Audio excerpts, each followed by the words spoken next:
Shalom teman-teman, selamat malam. Mari kita memulai ibadah kita. Saya mengundang untuk saudara-saudari sekalian untuk bangkit berdiri dan mengambil saat teduh.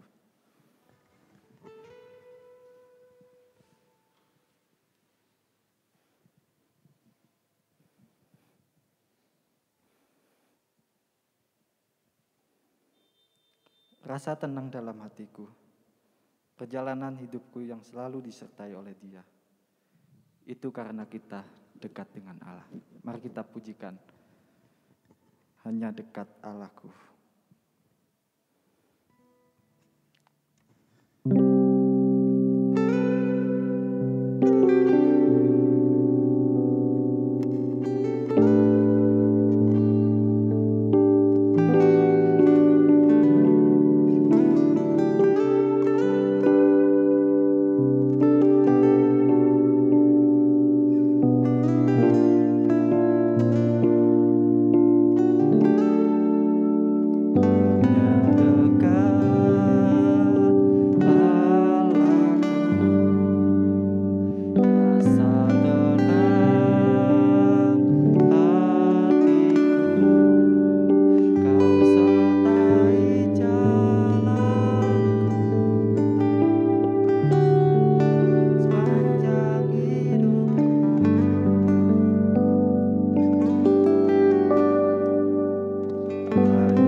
dekat padamu Tuhan, kami memiliki kekuatan baru.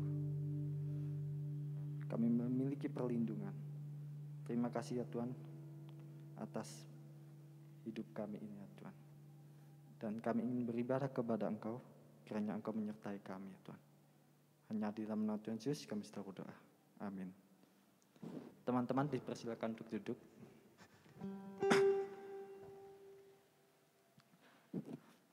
Oke, hari ini malam ini saya mau mendengarkan kesaksian dari saudara-saudari satu orang aja.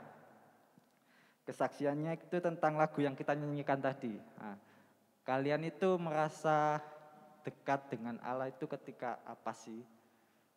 Atau kalian Tuhan menyertai hidup kalian tuh melalui apa sih gitu?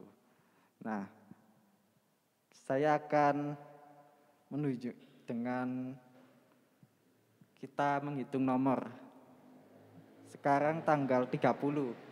Kita menghitung dari 1 sampai 30, yang angka 30 dia yang bersaksi. Kita menghitung mulai dari Yosua. Kak Dedi. Kak Gamaliel. 5, 6, 8, 9, 11. Yosua. 12. Losa Dedi 13. 14.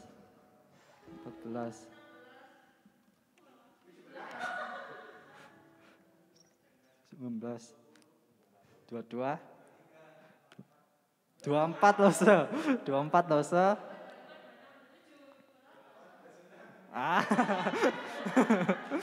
Oke, Kevas. Boleh bercerita sedikit mengenai gimana sih dekat dengan Allah itu gitu. Boleh mungkin bangkit berdiri, mungkin bercerita sedikit.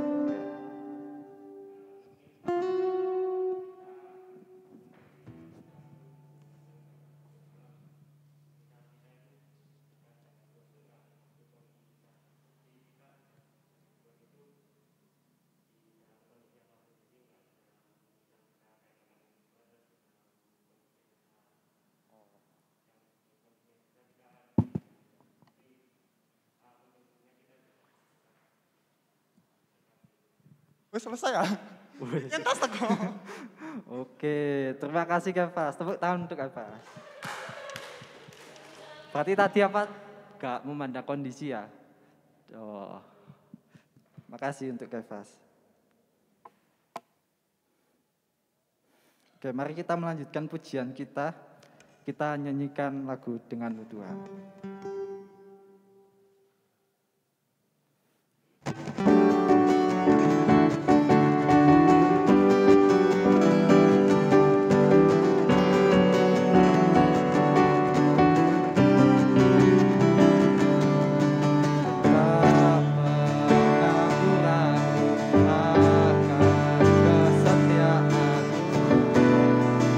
Pegangi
Mari kita pujikan Roh-Mu yang hidup.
Mari kita berdoa. Kami mau belajar firman Tuhan, tolong supaya kami boleh mengerti. Baik kami yang ada di gereja saat ini maupun teman-teman kami yang mungkin menyaksikan melalui link YouTube. Tuhan tolong supaya kami boleh bersama-sama belajar kebenaran firman Tuhan. Demi Kristus Yesus kami berdoa dan memohon. Amin. Baik, selamat malam teman-teman. Oke, juga teman-teman yang ada di rumah, selamat malam. Saya mengajak kita untuk membuka kitab Pengkhotbah. Pengkhotbah pasalnya yang ke-11, ayatnya yang ke-9, dan ayatnya yang ke-10. Pengkhotbah pasal 11, ayat 9 dan ayatnya yang ke-10. Kalau sudah menemukan, saya akan baca ayatnya yang ke-9. Teman-teman silakan baca ayatnya yang ke-10 ya. Pengkhotbah pasal 11 ayat 9 dan 10. Ayat 9 saya akan bacakan, 10 teman-teman. Bersukarialah hai pemuda dalam kemudaanmu, biarlah hatimu bersuka pada masa mudamu dan turutilah keinginan hatimu dan pandangan matamu. Tetapi ketahuilah bahwa karena segala hal ini Allah akan membawa engkau ke pengadilan.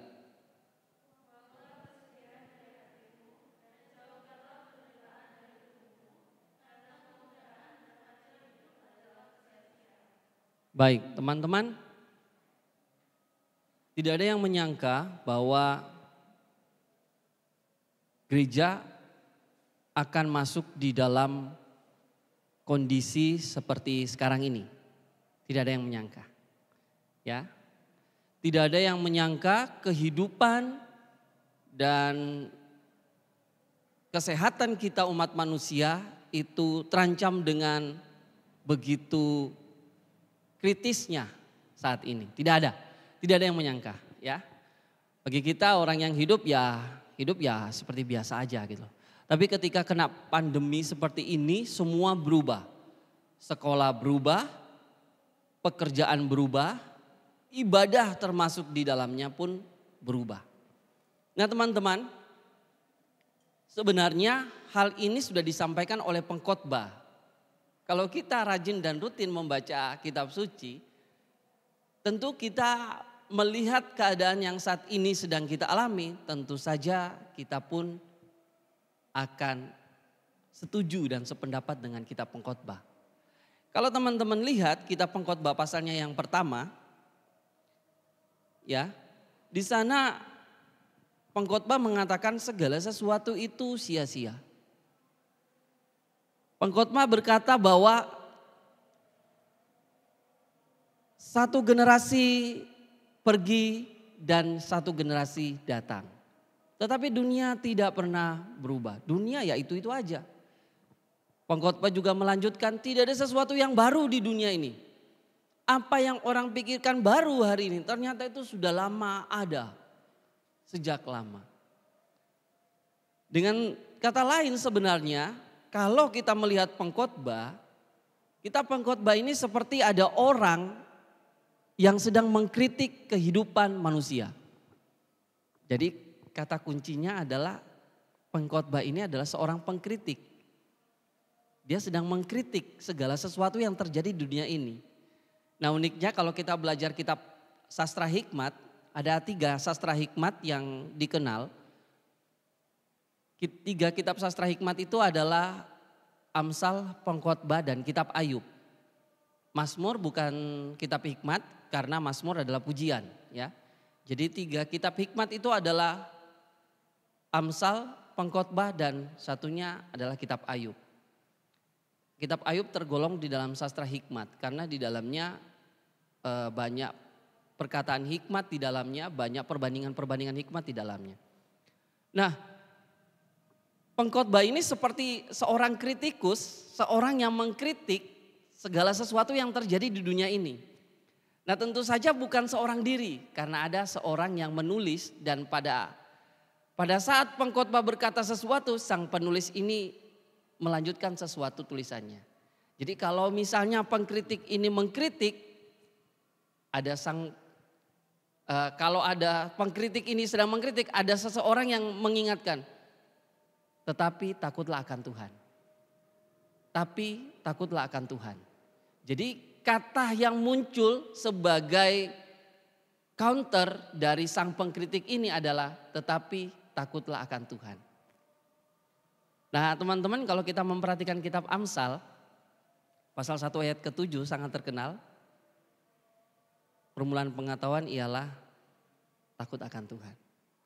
Jadi dengan kata lain hikmat atau hokmah itu adalah landasan ketika ada seseorang yang hidupnya mulai apatis.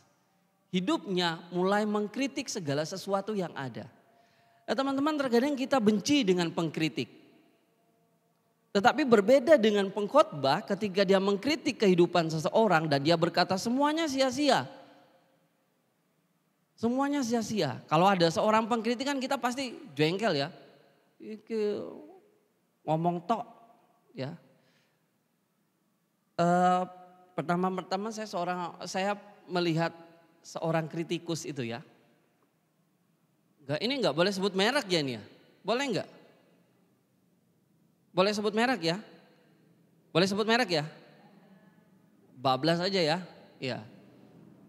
Jadi pertama saya melihat dan mencoba mencari tahu seorang pengkritik itu ya. Itu waktu nonton YLC. Waktu nonton YLC itu banyak orang yang suka kritik-kritik di sana. Dan saya tertarik sama satu statement satu orang yang dia suka menjadi pengkritik dan dia konsisten menjadi seorang pengkritik gitu loh. Dia adalah Rocky Gerung. Ya, siapa yang gak kenal ya? Kenal ya? Gak kenal ya? Nah itu bahaya kalau kalian gak kenal ya. Nah setelah saya melihat dia, saya mencari pandangan-pandangannya dan saya mengikuti beberapa kuliah beliau ya. Kuliah dia, saya senang ketika dia mengadakan kuliah yang bertemakan feminisme. Feminisme dengan keadilan, feminisme dengan lingkungan. Jadi saya senang tertarik gitu. Kemudian teman-teman kalau melihat kuliahnya itu, dia bukan mengajar tetapi dia mengkritik. Jadi sebenarnya kehidupan ini sebenarnya itu berkembang ketika kita mengalami kritikan. Jadi ada kritikan-kritikan yang menyentil itu yang membuat orang itu pada akhirnya berpikir, oh iya ya saya harus seperti ini, oh iya saya harus seperti ini. Nah makanya penafsir mengatakan bahwa pengkhotbah ini itu adalah seperti perbincangan, ada orang yang mengkritik tetapi ada orang yang menulis, yang menjawab kritikan itu, mengcounter dengan kata, tetapi takutlah akan Tuhan. Jadi tidak hanya serta-merta mengkritik. Saya melihat sekarang misalnya ibadah anak muda sekarang seperti ini, ya saya pikir itu seperti yang sudah dikatakan oleh pengkhotbah. Ya, mungkin ada beberapa teman kita yang berkata, ya nggak perlu onsite lah, sia-sia juga kan kita bisa online kan gitu. Mulai pandangannya berubah. Paradigmanya mulai berubah karena kritikan. Oh sama saja. Nah, ya. Tapi bagi kita yang ada di dalam lingkungan onsite seperti ini, kita pun merasakan ada sesuatu yang hilang kan gitu. Kebersamaan sudah tidak seperti dulu lagi kan. Keceriaan sudah tidak seperti dulu lagi. Guyon pun tidak selepas seperti dulu lagi karena kita menggunakan masker kan gitu. Jadi apa yang dikritik oleh pengkhotbah ini kita harus katakan memang benar. Termasuk ketika dia berkata bahwa segala sesuatu sia-sia. Ya kata yang sering dipakai di sini kata sia-sia itu adalah hevel. Menyebutnya hevel ya. Hevel itu asap. Bahasa Inggrisnya apa itu? Vapor ya. Yang menggunakan kata vapor ya. Jadi asap. Asap itu tidak kelihatan tapi dia bentuk kan gitu. Berbentuk tapi tidak kelihatan kan gitu. Aneh itu vapor gitu. Jadi sia-sia. Itu kata sia-sia yang dipakai itu menggunakan kata hevel itu. Nah kata hevel yang digunakan oleh pengkhotbah ini sebenarnya bukan berarti hevel itu tidak ada arti. Bukan. Enggak sama sekali bukan. Asap itu enggak ada arti, enggak. Asap itu adalah dia muncul tetapi tiba-tiba dia berubah menjadi bentuk yang lain gitu. Jadi angin kan gitu. Jadi orang kebanyakan membaca kitab pengkhotbah mereka akan terfokus dengan kata sia-sia. Tapi sebenarnya bukan gitu. Pengkhotbah mau mengajak kita melihat realitas yang terjadi di dalam dunia ini yang selalu sebenarnya itu semua akan berlalu karena toh pada akhirnya kita akan menuju yang namanya kematian. Kan gitu.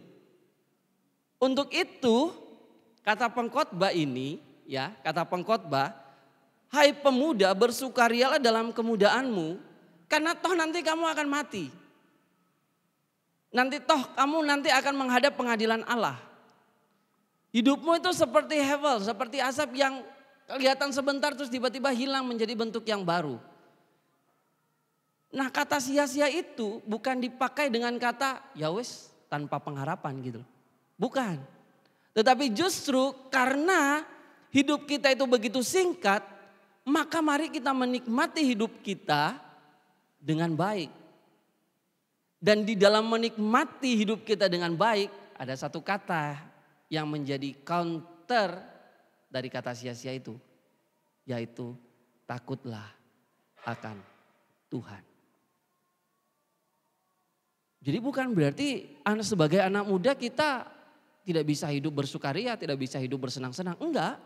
Malah justru kata pengkhotbah, yo bersukaria, yo bersenang-senang. Gitu loh. Silakan nikmati kemudaanmu. Ya, nikmati benar-benar nikmati kemudaanmu. Nanti kalau kalian sudah punya anak 3, sulit kalian gitu ya. Sulit ya. Mau beli barang-barang aja sulit kan gitu. Ya. Mau kemana-mana sulit kan gitu. Mau jalan sama mantan pacar kan ya, istri kita gitu. Sulit juga karena ada 3 yang ya seperti anak bebek yang ngikutin ibunya gitu. Yang diikutin ibunya bukan bapaknya kan gitu. Jadi nikmati kemudaanmu gitu ya. Sebelum tiba hari-hari yang malang ya. Jadi teman-teman, kita menikmati hidup kita. Kalian yang saat ini sedang belajar, sedang menempuh studi, ya nikmati hidupmu. Ya, nikmati studimu itu dengan apa yang saat ini sedang kamu rasakan. Kamu yang saat ini sedang bekerja, ya nikmati pekerjaanmu. Ya, nikmati itu. Ada satu kata yang harus kita ingat. Takutlah akan Tuhan. Nah, kata takutlah akan Tuhan ini itu sebagai counter yang memberi pengharapan. Ketika Hevel itu berkata, hidup itu random. Hidup itu tidak bisa ditebak. Ya, tidak bisa ditebak. Kamu yang sekarang kaya, kamu bisa jadi jatuh miskin kamu. Tidak bisa ditebak. Kamu yang saat ini hidupmu kudus suci, kamu bisa jadi orang yang gak benar ke depannya. Bisa. Kamu yang menjaga hidupmu itu baik, kamu bisa menjadi penjahat, bisa. Itu yang dikatakan oleh pengkhotbah. Hidup itu random, kita gak bisa menentukan. Ya, seperti apa itu ya, masukin koin terus turun, nabrak paku-paku itu, apa itu namanya apa sih? Pinball. Apa namanya itu? Pinball ya. Oh ya, terus jatuh. Jatuhnya ternyata dapatnya tiketnya cuma 2 kan gitu. Nah, ya, kalau yang agak pinter mungkin dia hitung kalkulasi. Begitu jatuh 0 malahan ya. Karena hidup itu random, nggak bisa ditebak. Gak bisa ditebak hidup itu. Nah itulah teman-teman. Dan kata takutlah akan Tuhan itu yang memberi pengharapan. Itu yang memberi pengharapan. Ketika orang membaca pengkhotbah dan menemukan kata takutlah akan Tuhan. Kata takutlah akan Tuhan itu muncul di dalam Amsal. Mereka langsung mengaitkan itu dengan yang namanya hikmat atau hokmah. Hokmah ya. Jadi hokmah itu adalah sifat Allah yang Allah pakai untuk menciptakan dunia. Jadi bayangkan kalau kita punya hikmat itu sebenarnya bukan kita punya hikmat sih. Allah memberikan kita hikmat sebenarnya. Ketika Allah menciptakan Adam dan Hawa, ya Allah itu memberikan hikmat kepada mereka. Nah sebagai contoh hikmat itu ya contohnya ketika Allah memberi kuasa supaya manusia itu memberi nama hewan-hewan itu. Jadi diberi nama itu hewan-hewan itu. Dikasih nama sama mereka. Itu kan hikmat. Jadi bukan Allah yang memberi nama hewan-hewan itu, tetapi manusia. Manusia yang memberi nama hewan-hewan itu. Itu hikmat yang Allah berikan. Dan hikmat itu terus berkembang teman-teman. Dan cilakanya ketika manusia jatuh dalam dosa, hikmat itu ada. Tetapi hikmat itu tercemar oleh dosa dan dipakai manusia untuk sesuatu yang jahat. Makanya muncul tuh Menara Babel. Hikmat tau itu? Mana ada orang zaman itu punya pikiran, ayo kita bangun menara yang tingginya sampai ke langit. Gak ada. Tetapi karena manusia punya hikmat, mereka buat itu. Tetapi hikmat itu sudah digunakan dengan salah. Betul itu hikmat, tetapi kata hikmat itu sudah bukan pada takut akan Tuhan. Makanya kan Allah ketika melihat manusia itu berbuat di Menara Babel itu, Allah berkata apa? Segala sesuatu yang dirancangkan oleh manusia ini pasti akan terlaksana. Tidak ada yang tidak terlaksana. Pasti akan terlaksana. Loh teman-teman mau melakukan apa saja pasti terlaksana. Pasti itu.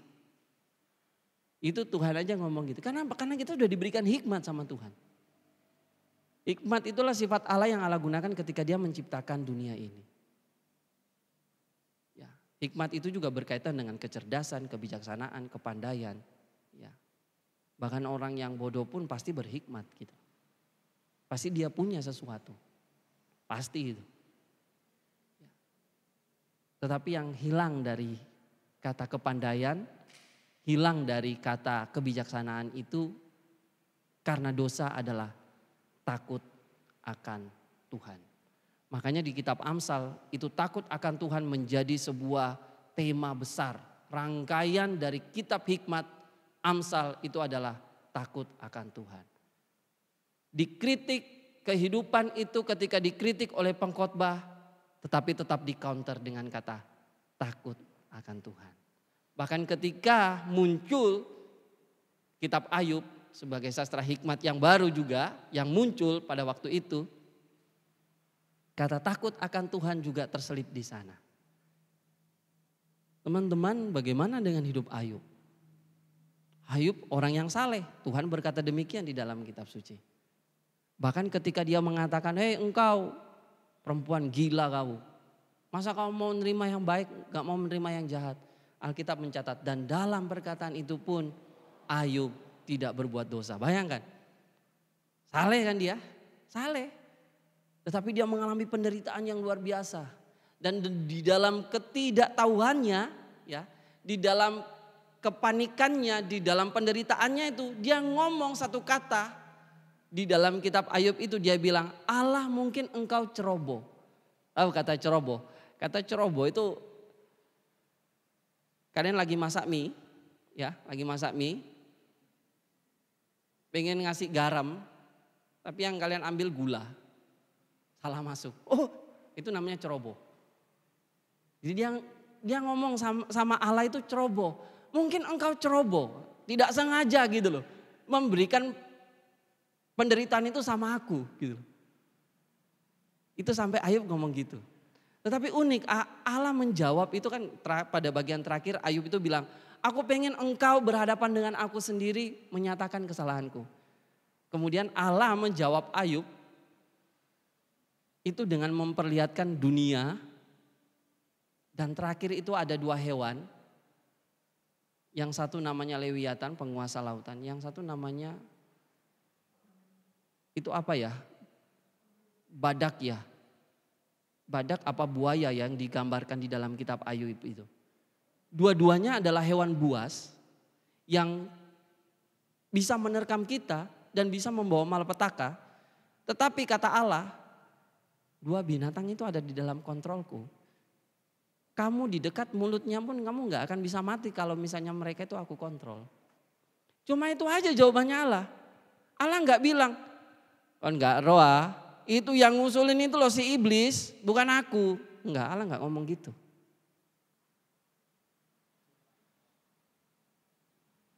Tapi bagaimana dengan kita? Ngalamin penderitaan dikit langsung cari kesalahannya siapa orang lain. Nah gitu kan. Ayub berbeda. Pada akhirnya Ayub mengetahui, oh iya. Meskipun saya menderita, saya tetap percaya. Kata pengharapan itu muncul. Saya tetap percaya kepada Allah. Saya tetap berharap pada Allah. Dan yang paling bagus lagi, yang paling baik lagi, saya tetap takut akan Allah. Dan kehidupan Ayub dipulihkan. Teman-teman, kehidupan Ayub itu dipulihkan bukan seperti membalikan telapak tangan gitu. Ya, tiba-tiba dari miskin, sakit, penyakitan, terus tiba-tiba besok, dia langsung jadi ganteng, muda lagi gitu loh. Oh, di belakangnya sudah ada rumah mewah gitu ya. Ada harta yang banyak. Semua budak-budaknya muncul lagi. Dia sudah punya anak lagi 10 di sini. Bukan seperti itu Ayub itu. Tetapi dia menjalani hidupnya, setelah selesai dia berbicara dengan Tuhan, dia kembali taat, dia kembali takut sama Tuhan, dan dia menjalani hidupnya seperti biasa. Ayub itu orang yang tekun, Ayub itu orang yang rajin. Ya dia kembali bertani, menggembalakan domba, sampai dia menjadi orang yang besar lagi. Ya enggak dikatakan menikah lagi, tapi menurut saya dia menikah lagi dan dia punya anak kan gitu. Kan lucu punya anak enggak punya istri kan.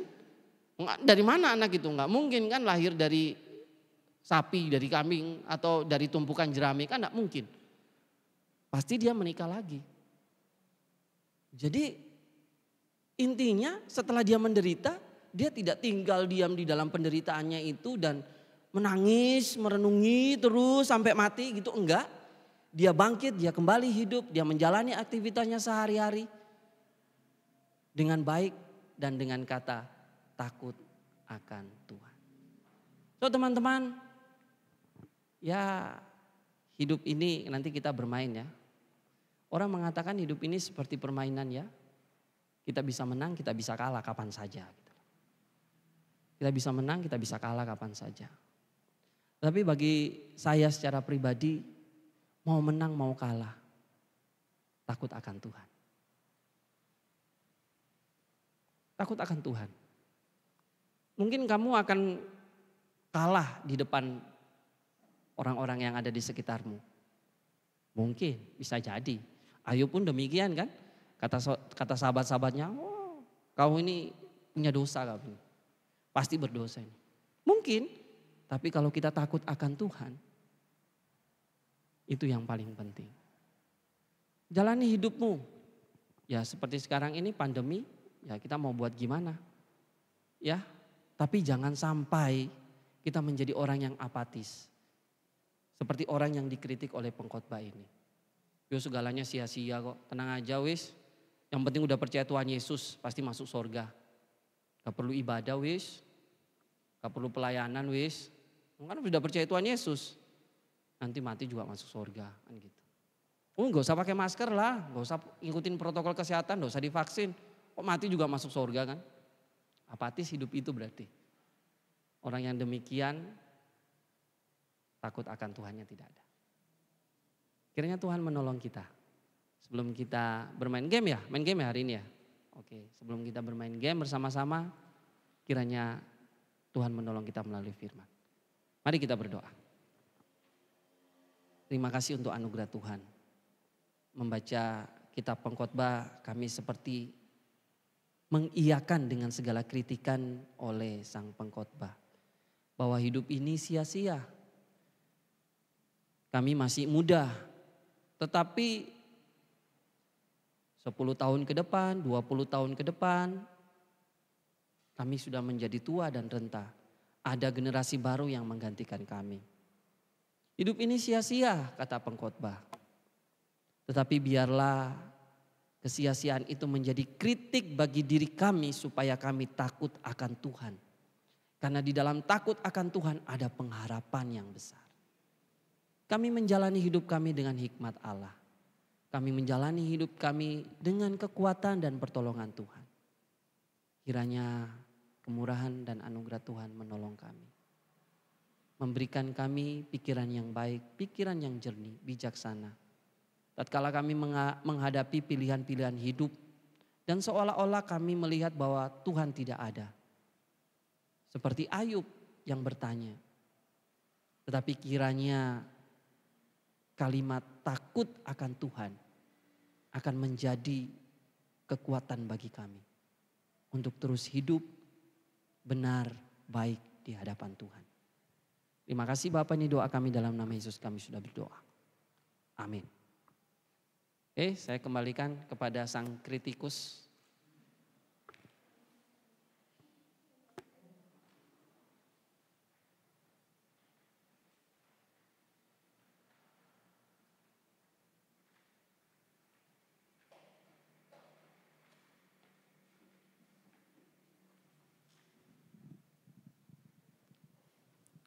Mari kita mempersiapkan persembahan kita pada hari ini.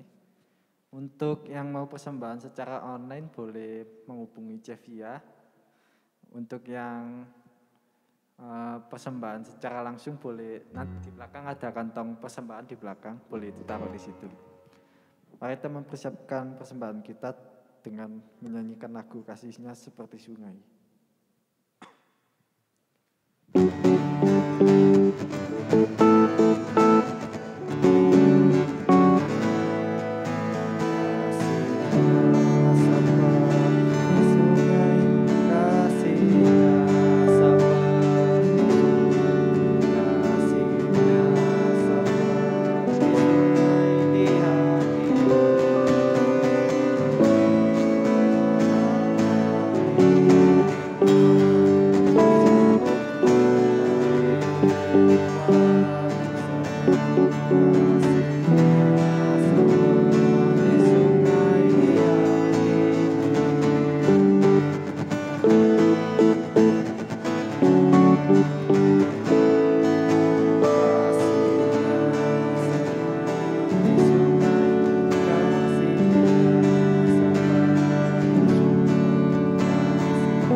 Atas berkat-Mu untuk sepanjang hidup kami ya Tuhan. Kami menyerahkan persembahan kami pada hari ini ya Tuhan. Engkau berkati kami yang telah memberikan maupun yang tidak memberikan. Kami berdoa untuk pengurus yang mengurus uang ini ya Tuhan, supaya boleh digunakan dengan baik. Hanya dalam nama Tuhan Yesus kami berdoa. Amin. Selanjutnya kita akan ada games yang dipimpin oleh Yosua. Cek, oke. Ya, kembali lagi dengan Yosua. Oke, shalom teman-teman semua. Waduh. Nah, karena tadi kita ngomong hikmat, ngomong adu argumentasi. Nah, kurang lebih games kita kali ini nggak jauh beda dengan hal-hal itu. Nah, untuk teman-teman yang online, nah teman-teman nanti bisa cek game kita di sorotan di IG Story. Jadi nanti akan ada di situ dan teman-teman bisa ngetik jawabannya juga, serta untuk menunggu kunci jawabannya bisa nunggu minggu depan. Jadi minggu depan akan dikasih tahu jawabannya apa sih biar nggak penasaran. Oke.